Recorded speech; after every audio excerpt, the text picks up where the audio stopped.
case actually.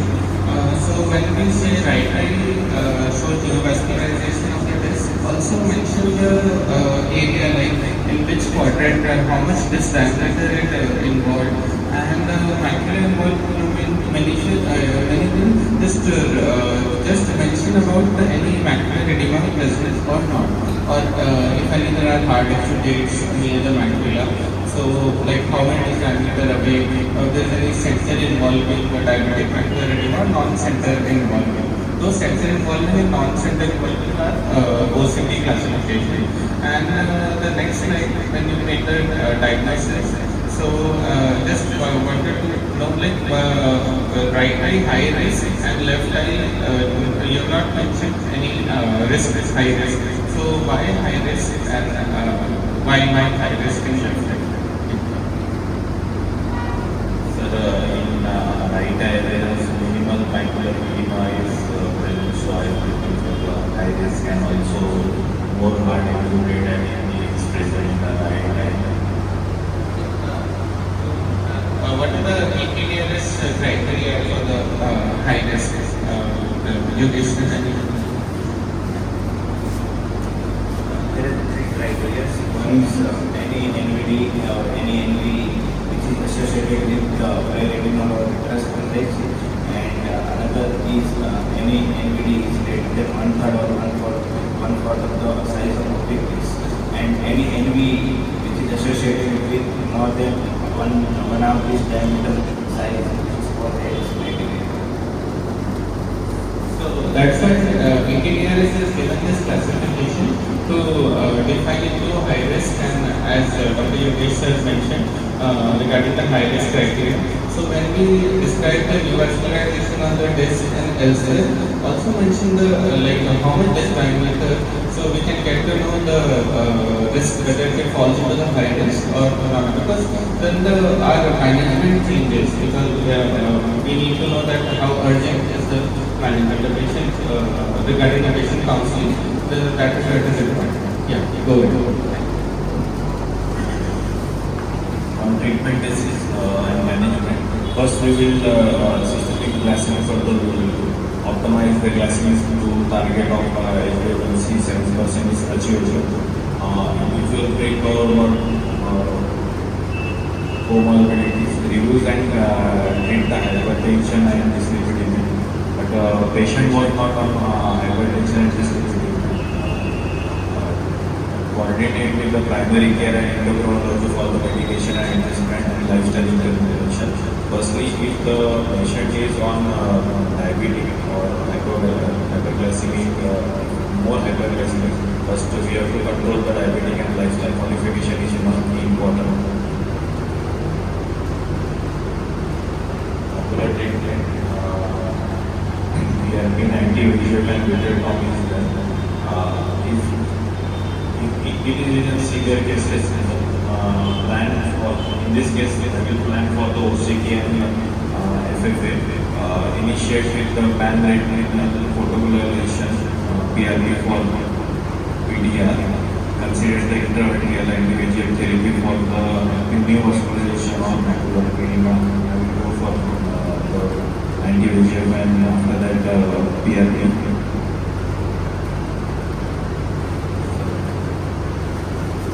Dr. Rahul, excellent presentation. I wanted to ask you that this is quite 35-year-old and he had history of diabetes since last 15 years. So, what are the important factors which can lead to rapid progression of diabetic retinopathy? One of them is poor glycemic control. So, in addition to poor glycemic control, what are the other factors which are responsible for rapid progression of diabetic retinopathy? Dr. Nipun can also answer that. Dr. Nipun can add to it. Sir, firstly we have to control the diet modification if in that if the patient is more taking so high sugar, eating, so we have to control over it. Also, it can be hereditary.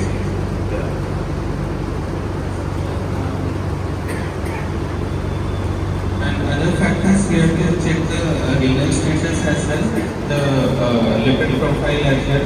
So, and hypertension as well. Hypertension along with diabetes will have a rapid progression. The renal factors, if it has a nephropathy, then nephropathy will have a higher progression, higher chances of progression. And hyperlipidemia also will have a higher chances of progression. Suppose if this, like in females, what happens? The PDR in pregnancies also, the chances of rapid progression is there. So I wanted to ask you, like, pertaining to this case, how will you manage this case? Like, what are the ocular investigations and management treatment, and what are the systemic investigations would you advise? So firstly, for the blood investigation, I will go for the CBC, HbA1c in this patient. Also, I will check the hypertension if hidden hypertension can be found in this patient. And also for the ocular examination, first I will have the exam examination, and I will go for the OCT. OCT, I will see if there is macular edema, and I will, in this patient there is no macular edema, so I will go for the anti-VEGF treatment. For the hemorrhages also I will go for the PRP laser treatment. If the hemorrhage is not resolved, then I will go for the PRP treatment. If in 3 months if the hemorrhage is not resolved, then I will go for the different combinations. So PRP is very important treatment in cases of PDR. So I would like to ask Dr. Nipun to explain some of the limitations of the PRP. What are the side effects or sequelae of the PRP, especially in young cases? So Dr. Nipun, please explain the sequelae or limitations of the PRP, like poor night vision, something like that. Construction of the pupil of the PRP. So in young patients who are active drivers, so PRP, like extensive PRP, can lead to construction of the peripheral construction of the visual fields. In the nephropathy patients, we can have side effect as exudative RD, which has been reported post PRP. Also the epiretinal membrane formation. This RP is exudative RD, yes. This is an exudative RD which will settle down in few days. Which will settle down on next month. But we have to know about it. Yeah, but we have to know about it, because in nephropathy patients, then we have to space the sittings in 3 to 4 seconds, because we have to like minimize the number of spots to maximum 1000 per second. So we cannot use high energy and more number of spots in one setting to minimize the risk of exudative RD in nephropathy cases.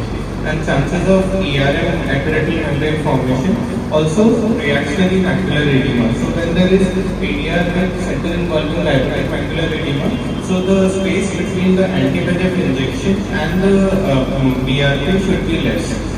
Whenever possible, should be done under the cover of anti-VEGF, or on the same way you can do the first setting and can take the patient to the protein to inject the anti-VEGF, as we do on a day-to-day basis.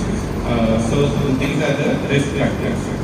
So in the anti-VEGF, can you tell us some of the recent anti-VEGF which are in pipeline, which can help in these cases to resolve or to decrease the macular edema and to decrease the neovascularization? What are the recent advances going on in the field of anti-VEGF?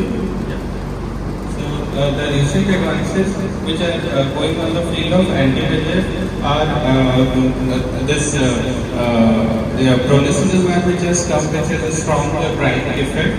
Then Faricimab, which has the action on ANG2 receptors also, angiopoietin 2 receptor also, and this aflibercept high dose is coming, which is 8 mg as compared to the conventional 2 mg, which is a VEGF trap, which acts on all the VEGF and even the placental growth factor and the galectin receptor.